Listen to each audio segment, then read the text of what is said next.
welcome to Edison Open House Transport Futures 2021. Now, we've talked about cars and trucks and even bikes, but in this session we're going to be talking aircraft and focusing on the work of FACC, a global company headquartered in Austria which manufactures composite components for civil aircraft and helicopters. With me is their CEO, Robert Macklinger. Robert, hello. Good morning to everyone, and nice to talk to you. Hello. Now, I know that the mission that you have for your company is making flying greener, but how do you do that? What are the routes to zero carbon emissions in aircraft? Yeah. Well, I think our mission since the last 30 years is pretty much developing aerospace product made out of highly advanced, highly technology lightweight constructions using composite material like carbon fiber.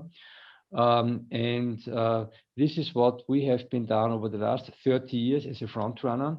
And basically less weight in an airplane automatically means less energy to keep the airplane flying. So if we can reduce 25% of weight from a system, which was in the past probably metal or aluminum, helps our customers, the OEMs, and then finally airlines to burn less fuel once they're operating the airplane. This is what we are good in.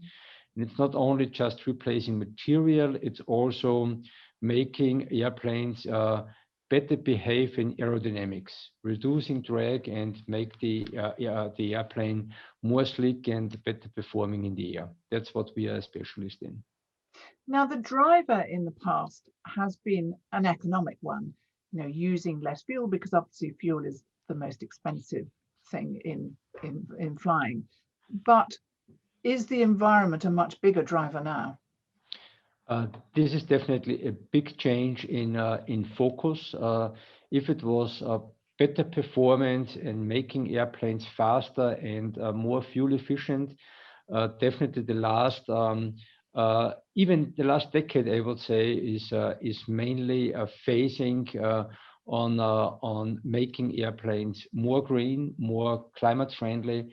However, I think there is a strong focus the last decade probably.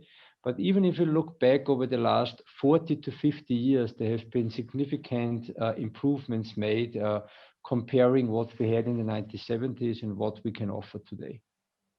And where do you see this going in the immediate future? Are there a range of new materials coming? Are we thinking it more in design terms? What do you think the avenues that will be pursued over the next decade are?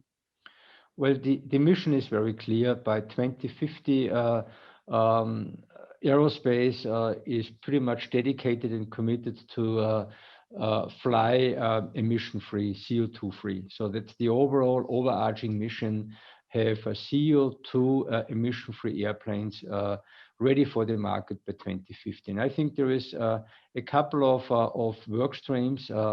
The one again is lightweight, so making airplanes less in weight and reducing the kind of energy you need to fly the airplane. If the energy comes from current fuel or synthetic fuel in the short term or hydrogen in the longer term, I think weight always will be an issue. That's the one thing. The second point I think everyone is focusing on is certainly aerodynamics. Better aerodynamics, reduce drag, and less drag again is reducing the amount of energy you need to put into a system to make it move. And the third is material circularity.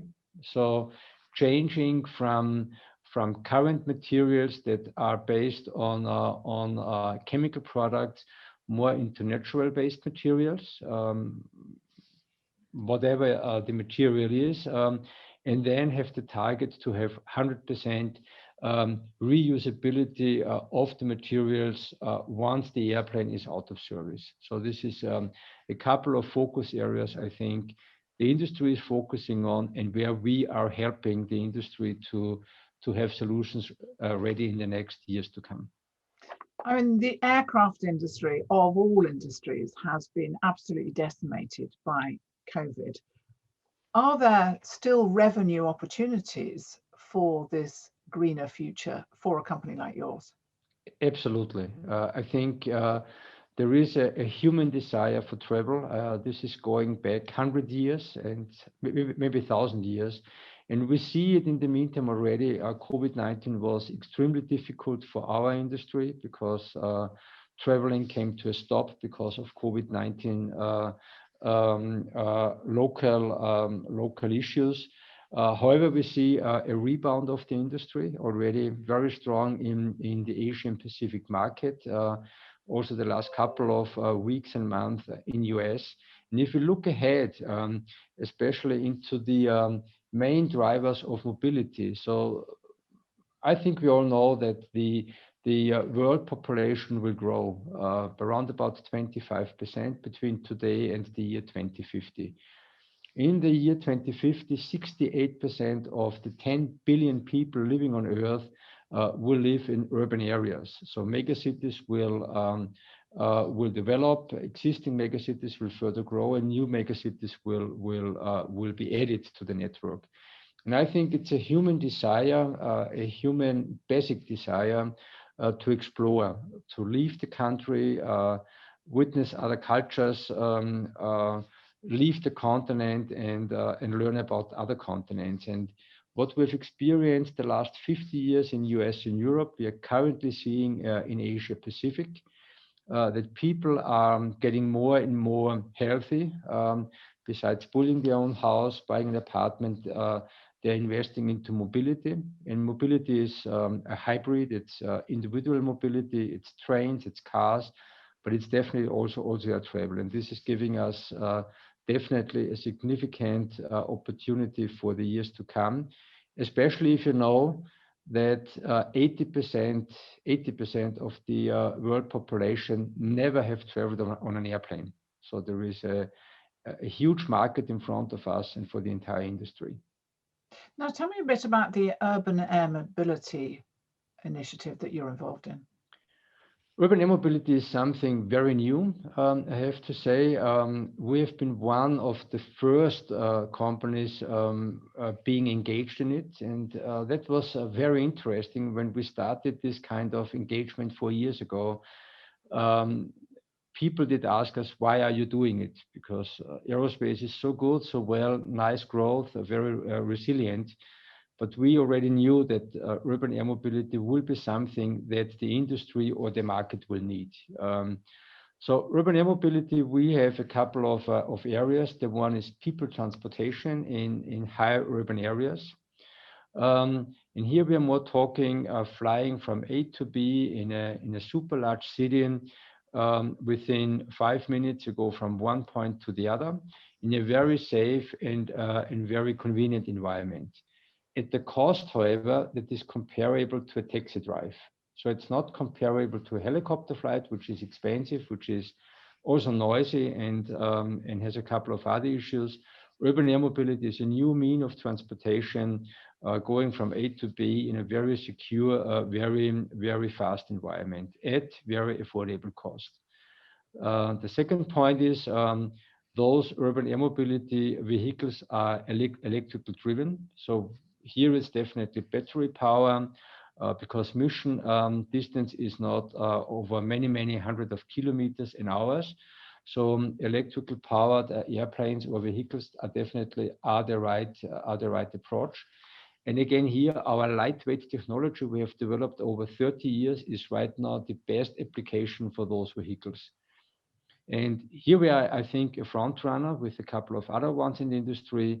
And again, the market potential is significant. It's $30 billion by the year 2030, which is a market, I think, that must be developed. And here we see an extremely good opportunity, I think, for our company. And it's not only moving people from A to B, it's also material logistics, it's search and rescue, it's connecting hospitals and move organs or medical aid that is not available here, but is needed on the other place. So it's a wide range of applications, I think, that will be offered in the next couple of years. Are these autonomous? And where do drones fit into this picture?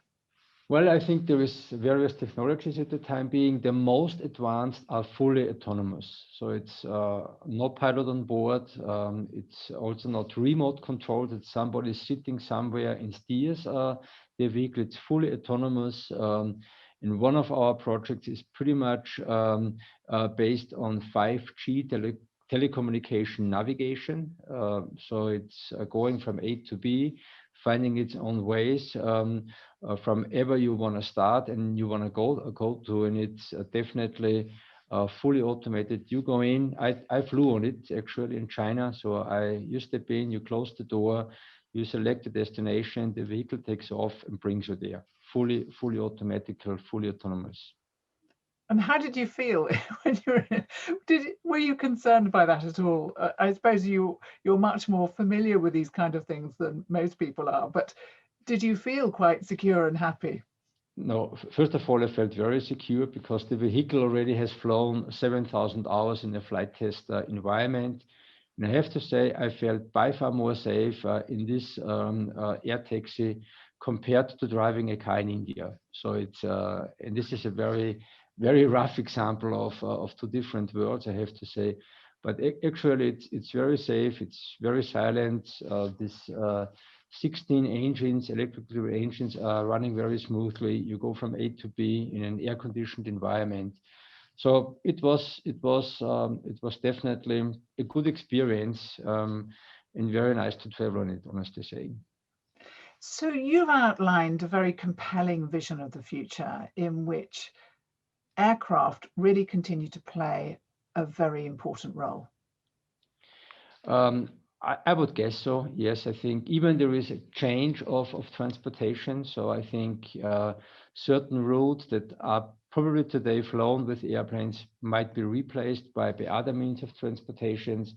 But overall, once it comes to connecting worlds, connecting continents, moving even material in a logistic network from A to B, aerospace will play a significant role. I'm very much convinced, and I think the assessments that we know and our customers are providing us, there is a demand of 40,000 airplanes between today and the year 2039. However, I think a couple of issues will change, like the use of synthetic fuel or more aerodynamic airplanes. So definitely air transportation will play a major role today, but also in the years to come. I have one final question for you, which is really, we touched on it before, that what you're doing is driven by a green agenda, and that's not just because of environmental concerns, but as we were saying before, that the economics of lighter planes means less fuel, which is extremely expensive.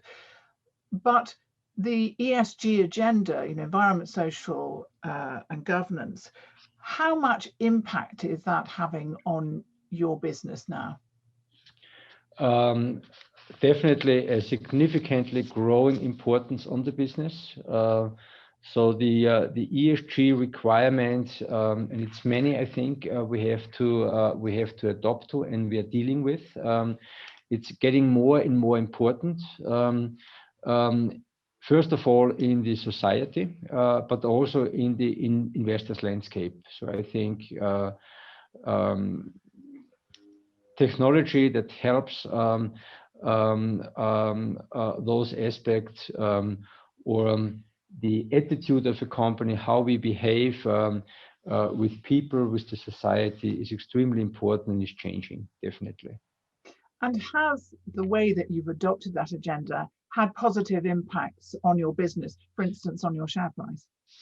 Extremely positive, I have to say. And we have very good examples because we entered, or we had launched different programs already many years ago. So for example, if we talk climate protection and environmental protection, we did start as a company already in 2006, thinking about how do we want to run our operations. And we are quite lucky here in our area. We have hot springs. So we decided in 2006, why should we heat and cool our facilities with electricity or other means of heat if we have hot springs? So we decided to equip and use the hot springs. And over the last 10 years, all of our facilities, either new built or refurbished, is right now using hot spring water. And 98% of the heat we need in FACC comes from hot springs. So this looks nice, but it has a benefit because since 2012, the cost of energy we have in our business did not grow. So since 2012 and 2019, we increased the revenue by 3 times, but the energy cost stayed stable. So it's not only, which is good, being green, but it's also a very substantial effect in the cost of the company. So I do hope that there's some corner of your premises where there are hot spring baths available. There is one, definitely. Yeah, I'm delighted to hear it. It's been fascinating talking to you and such a compelling vision of the future. Thank you so much. You're so welcome. Thank you for the time.